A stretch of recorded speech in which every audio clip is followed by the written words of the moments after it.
il a marqué plus de buts que n'importe quel autre Français. Alors ça nous a chauffé, forcément. On s'est posé la question. Qui, et on a réduit à 2, peut-être qu'on aurait pu ouvrir davantage le débat, qui pour vous, entre Henry et Benzema, est le meilleur attaquant français de l'histoire? Regardons vos réponses. Alors pour Alicia, c'est Thierry Henry. Elle dit Titi, elle doit le connaître. C'est un ami proche. C'est un ami proche. Henry pour Vincent. Thierry Henry pour Karim Benali. Karim Benzema pour Émilie.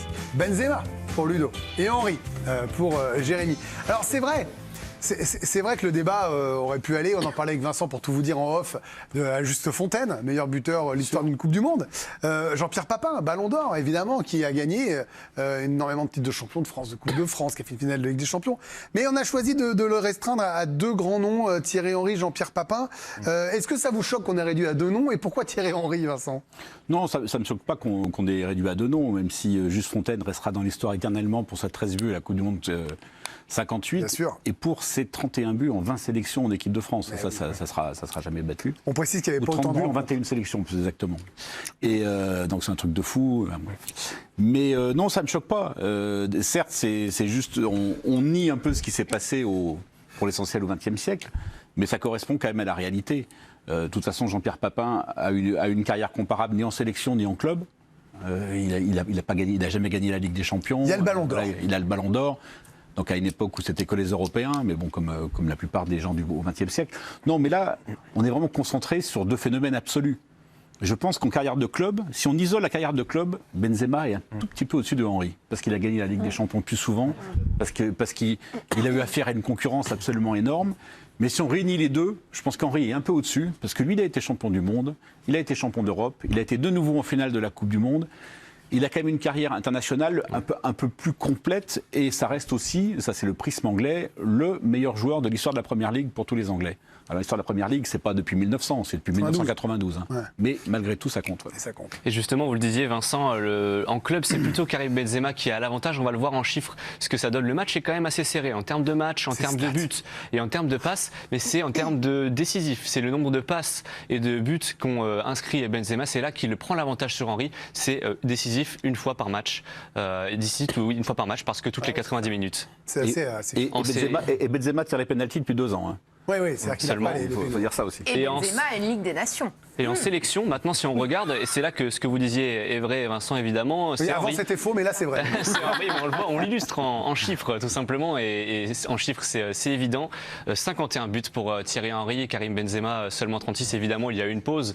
Il y a aussi une disette, dont on se rappelle, plus de 1000 minutes sans marquer avec les Bleus. Mais Henry gagne ce match en sélection face à Benzema. Je termine la partie Henry, je reviens vers les Benzema dans un instant.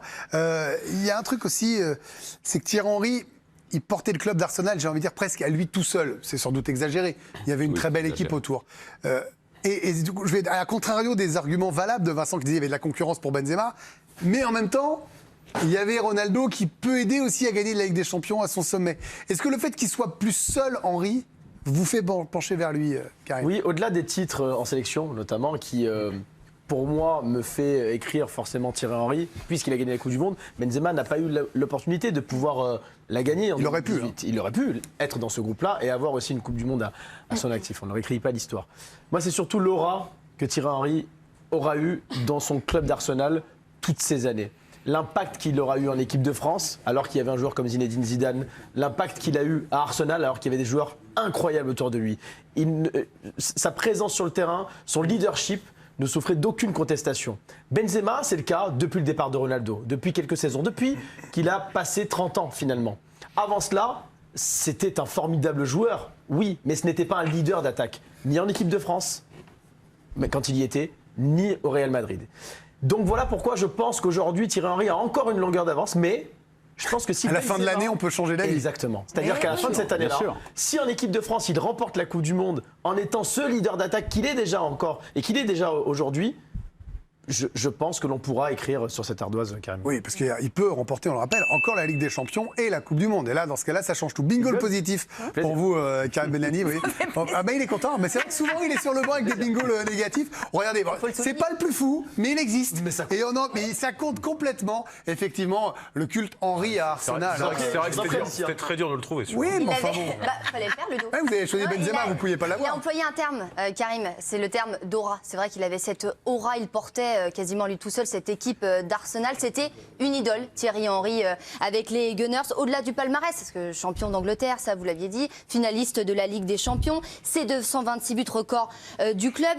Il avait un tel statut qu'Arsenal lui rend hommage avec une statue, justement, inaugurée en décembre 2011, un mois avant son grand retour. Une exception à 2 niveaux, et d'ailleurs c'est Vincent Duluc qui l'expliquait dans un papier de l'équipe, une exception à 2 niveaux, pourquoi ? Parce que déjà, en Angleterre, il faut soit être mort ou joueur retraité pour qu'on vous célèbre de cette façon. Et deuxième raison, c'est parce que c'est très rare pour les joueurs français. Il y a celle de Raymond Copin, devant le stade Auguste Delaune à Reims. Et puis il y a celle de Zinedine Zidane, dans un contexte un peu différent, c'est le fameux coup de tête à Materazzi. Un contexte très différent. Un contexte même totalement différent. Mais pour vous dire que c'est très très rare de dédier une statue à un joueur français. Autre chose, il y a aussi cette inauguration lors de ce mois de décembre. Arsène Wenger était présent ce jour-là, son ancien entraîneur, et il prononce ces quelques mots, Arsène Wenger. Thierry, well done. Congratulations, you were really special. Thank you.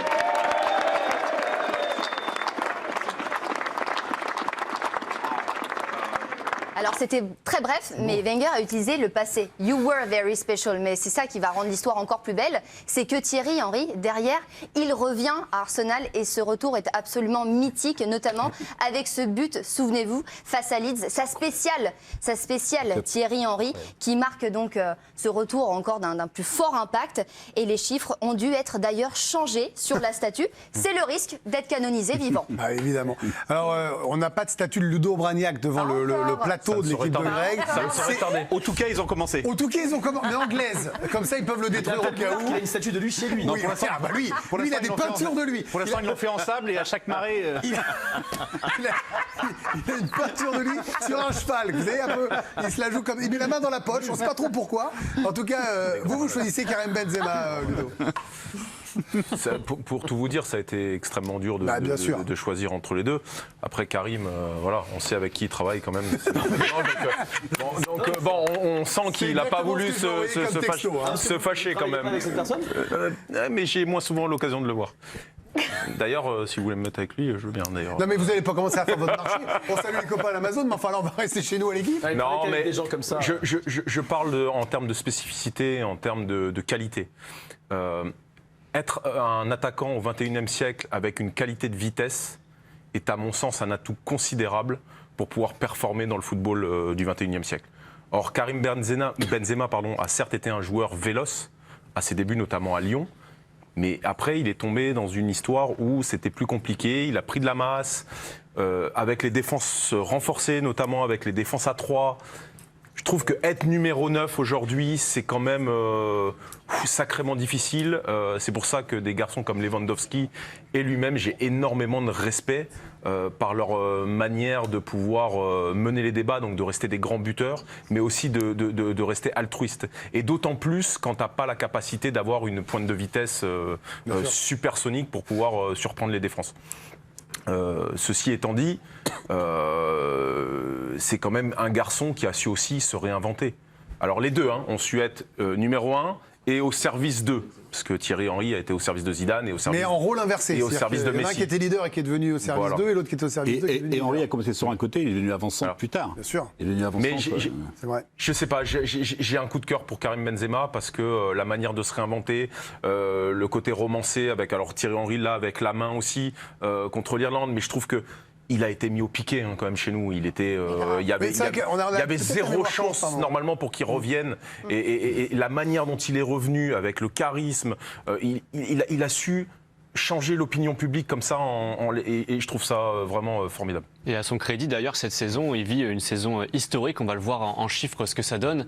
Benzema, cette saison, c'est 34 matchs, 32 buts, donc presque un but par match, et 13 passes décisives. Il vit sa meilleure saison, à égalité avec les saisons 2011-2012, mais il reste évidemment 2 mois et demi de compétition, donc il risque de faire mieux. Ça risque d'être sa meilleure saison de son histoire au Real Madrid. Les stats sont folles, complètement dingues. On salue Faro, évidemment, qui dessine pour nous ce soir. On verra ce que vous en avez pensé avec le sondage. Alicia a les réponses dans un instant. On finit avec vous, Émilie, avant la petite lucarne, première partie de Pierre-Antoine Damcourt.